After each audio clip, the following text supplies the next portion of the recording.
আমি কেবল কোহলিকে দেখছিলাম, শুধুই বিরাট কোহলিকে দেখছিলাম। What a man, what a cricketer, what a champion.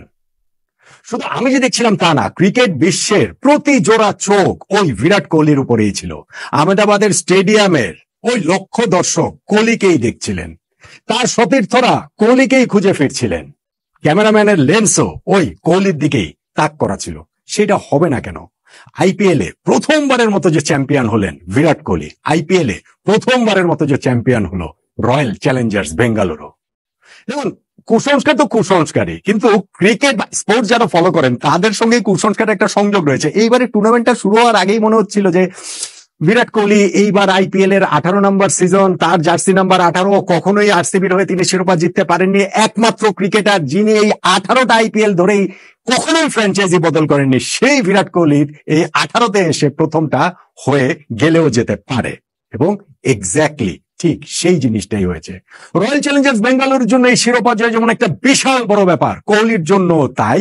তার ক্যারিয়ার, তার ওই চ্যাম্পিয়নের মতো ক্যারিয়ার, যেই ক্যারিয়ারে তিনি ভারতের জার্সি গায়ে ওয়ানডে ওয়ার্ল্ড কাপ জিতেছেন, টি-20 ওয়ার্ল্ড কাপ জিতেছেন, চ্যাম্পিয়ন্স ট্রফি জিতেছেন, সেই বিরাট কোহলি এখন আইপিএল এর শিরোপাটাও জিতলেন। পুরো ক্যারিয়ারের একমাত্র যে অপূর্ণতা ছিল প্রবাবলি, সেটাও তার দূর হয়ে গেল।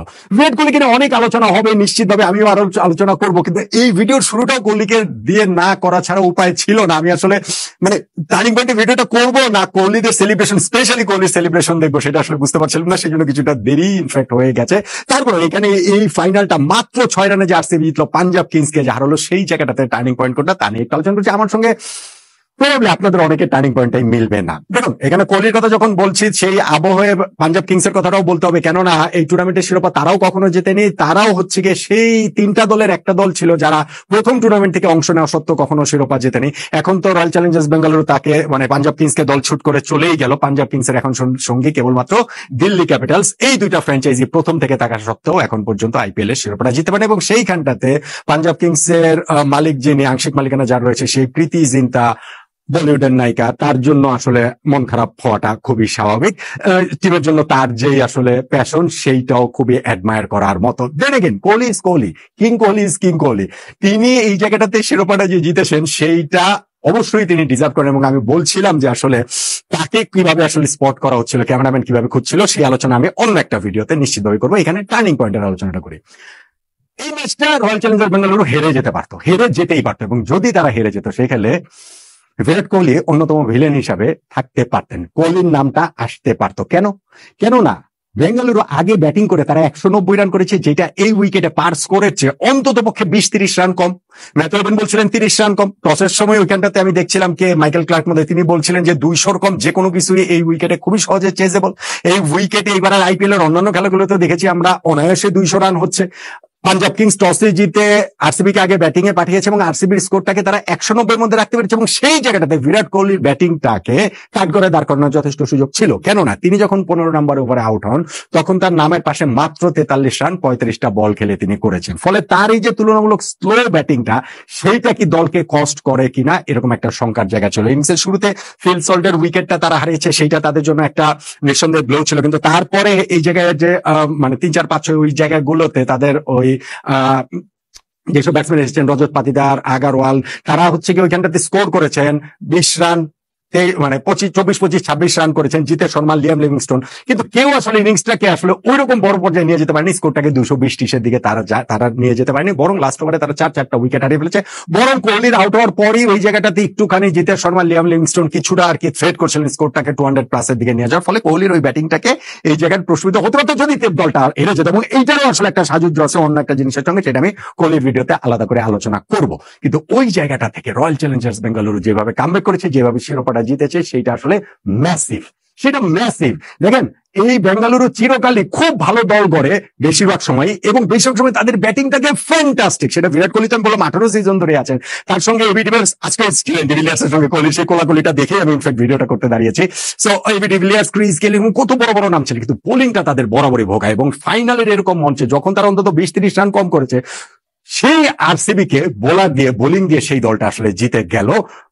প্রথম শিরোপা জয়টা আসলে এই জায়গাটা যে ল্যাকিংস ছিল সেইটা আসলে পুরোপুরি দূর করে দেওয়া হলো। 190 রান ডিফেন্ড করতে নেমে যে জিনিসটা হয়েছে যে পাঞ্জাব কিংস তারা একটা কুইক স্টার্ট চেয়েছিল, সেই কুইক স্টার্টটা হয়নি, তারা 1 উইকেটে 52 পাওয়ার প্লেতে করেছে। প্রিয়াঙ্ক সারিয়া এই কাঞ্চি টাঞ্চি লেগে কয়েকটা চ্যাপ্টার হয়েছে বটে, কিন্তু এরপরে তিনি তার লাক শেষ হয়ে গেছে, তিনি যখন আউট হয়ে গেলেন পাওয়ার প্লেতে ওই একটা উইকেট আরসিবি তুলে নিল এবং তারপরে গিয়ে ক্রুনাল পান্ডিয়া বোলিং এ এসে তিনি প্রাপ সিং রান সিং এর উইকেটটা তুলে নিলেন, যিনি 20s ছিলেন এবং যিনি কিন্তু একটা লাইফ পেয়েছিলেন। রোমারিও তাকে হচ্ছে গিয়ে লাইফটা দিয়েছিলেন, সেটা খুব বেশি কস্টলি হয় না, 9 রানের মধ্যে লাইফ পেয়েছিলেন, 26 রানে তিনি আউট হয়েছেন। এটা ইনিংসের 9th ওভারের ঘটনা। কিন্তু 10th ওভারে ভেরি নেক্সট ওভারে আরো একটা ঘটনা ঘটলো, খুবই গুরুত্বপূর্ণ ঘটনা। উইকেট, শ্রেয়াস আয়ারের উইকেট, পাঞ্জাবের ক্যাপ্টেনের উইকেট, যিনি গত ম্যাচটাতে ওই রকম একটা অসাধারণ ইনিংস খেলছেন, যিনি এই পুরো আইপিএল অসাধারণ খেলছেন, যিনি এই আইপিএল পাঞ্জাব টিমের মানে কি কিংসের একেবারে সিম্বল হয়ে তিনি রয়েছেন, তার ওই উইকেটটা পাঞ্জাবের জন্য একটা বিগ বিগ বিগ ব্লো আসলে ছিল নিঃসন্দেহে। তারপর আপনি যদি হিসাব করেন 10 ওভার শেষে তারা 81 উইকেট, পরের 10 ওভারে 110 রান প্রয়োজন, এটা তো আসলে সম্ভব, খুবই আসলে সম্ভব। ক্রুনাল পান্ডিয়া তার স্পেলটা যেভাবে শুরু করেছিলেন শেষটাও তিনি করলেন সেভাবে। তার স্পেলের লাস্ট ওভারে তিনি জশ ইংলিশের উইকেটটা তুলে নিলেন, যিনি 39 রানের একটা ইনিংস খেলেছিলেন এবং তিনি উইকেটে থাকলে এই ম্যাচটা আসলে পাঞ্জাব কিংসের পক্ষে জেতাটা খুবই সম্ভব ছিল। ক্রুনাল পান্ডিয়ার রোলটা খুব গুরুত্বপূর্ণ। তিনি বোলিং করেছেন 4 ওভার বোলিং করে 17 রান দিয়ে দুইটা উইকেট তিনি তুলে নিয়েছেন। ফলে ক্রুনাল পান্ডিয়ার স্পেলটাকে টার্নিং পয়েন্ট হিসেবে আপনি বলতে পারেন, অবশ্যই আপনি বলতে পারেন। এরপরও শেষ 5 ওভারে তাদের প্রয়োজন ছিল হচ্ছে গিয়ে 72 রান, সেটাও আসলে সম্ভব ছিল। শশাঙ্ক সিং, নেহাল ওয়াদেরের মতো ব্যাটসম্যান, মাইকাল স্টোনিস তখন বসে আছেন, ফলে এটা আসলে তাদের পক্ষে নেওয়াটা খুবই সম্ভব ছিল। যখন 16 নম্বর ওভারটাতে জশ হ্যাজেলউডের বলে তারা তুলে নিল 17 রান, শেষ 4 ওভারে দরকার 55 রান, আরো খুবই এক্সাইটিং ফিনিশের দিকে এগোচ্ছিল। কিন্তু ওই জায়গাটাতে ভুবনেশ্বর কুমারের ওভারটাতে 3 বলের মধ্যে তিনি দুইটা উইকেট তুলে নিলেন। নেহাল ওয়াদেরের উইকেট তুলে নিলেন, নেমে মার্কাস স্টোনিস ছক্কা মারলেন, ভেরি নেক্সট বলে স্টোনিসের উইকেটটাও তিনি তুলে নিলেন। 3 বলে এই 2টা উইকেট তুলে নেওয়ার পর ওইখানটাতে আসলে ম্যাচটা শেষ হয়ে যায়, পুরোপুরি শেষ হয়ে যায়। আমার কাছে মনে হয় যে এরপরে আর পাঞ্জাব কিংসের জয়ের কোনো সম্ভাবনা ছিল না। শশাঙ্ক সিং ছিলেন, শেষ পর্যন্ত ছিলেন, কিন্তু ধরেন যে 3 ওভারে 45 লাগে বা ধরেন 2 ওভারে বা লাস্ট ওভারে হচ্ছে গিয়ে 29 রান লাগে এবং ওইখানটাতে প্রথম 2টা বলে যখন রান হলো না, একটা সিঙ্গেল তিনি ডিনাই করলাম, রান হলো না, শেষ 4 বলে গিয়ে তো আর 4-6-24 হলে হবে না, তখনই আরসিবির জয়টা নিশ্চিত হয়ে গিয়েছে। তখনই কোহলির সেই রিয়াকশনটা ছিল, তখনই পুরো আরসিবি টিমের সেই রিয়াকশন ছিল, তখনই ওই গ্যালারির সেই রিয়াকশন গুলো ছিল, সেগুলো নিয়ে আলাদা আলোচনা করবো। কিন্তু শেষ 4 বলে শশাঙ্ক সিং তিনি ছক্কা মেরেছেন, 4 মেরেছেন, ছক্কা মেরেছেন, ছক্কা মেরেছেন, তাতে করে জয় পরাজয়ের ব্যবধানটা মাত্র 6 রানের হয়েছে বটে, কিন্তু ওইটার আগেই নিশ্চিত হয়ে গিয়েছিল, ওই 4 বল আগেই নিশ্চিত হয়ে গিয়েছিল যে কোনো ওয়াইড নো না করলে রয়্যাল চ্যালেঞ্জার্স বেঙ্গালুরু শিরোপাটা জিততে যাচ্ছে। 18তম সিজনে এসে এই বেঙ্গালুরু প্রথমবারের মতো শিরোপা জিতলো আইপিএল এর। বিরাট কোহলি তার ক্যারিয়ারে প্রথমবারের মতো আইপিএল এর শিরোপাটা জিতলেন। তাহলে এই ম্যাচটাতে কোহলির কীর্তি, কোহলির বীরত্ব, কোহলির এই যে সারা জীবনের আইপিএল জার্নি, ওগুলো নিয়ে আলোচনা হবেই, কিন্তু এই ফাইনালটা টার্নিং পয়েন্ট আপনি আসলে কোনটাকে বলবেন? সেই টার্নিং পয়েন্টের জায়গাটাতে ক্রুনাল পান্ডিয়ার বোলিং স্পেলটা অবশ্যই সেটার দাবিদার, বলার দাবিদার। অবশ্যই এই জায়গাটাতে ভুবনেশ্বর কুমার একেবারে যে 3 বলের মধ্যে 2টা উইকেট তুলে নিয়েছেন, সেইটাও টার্নিং পয়েন্টের দাবিদার। কিন্তু আমার টার্নিং পয়েন্টটা ভাই আসলে রোমারিও শেফার্ড যে শ্রেয়াস আয়ারের উইকেটটা তুলে নিলেন, ভেরি ভেরি ইম্পর্টেন্ট।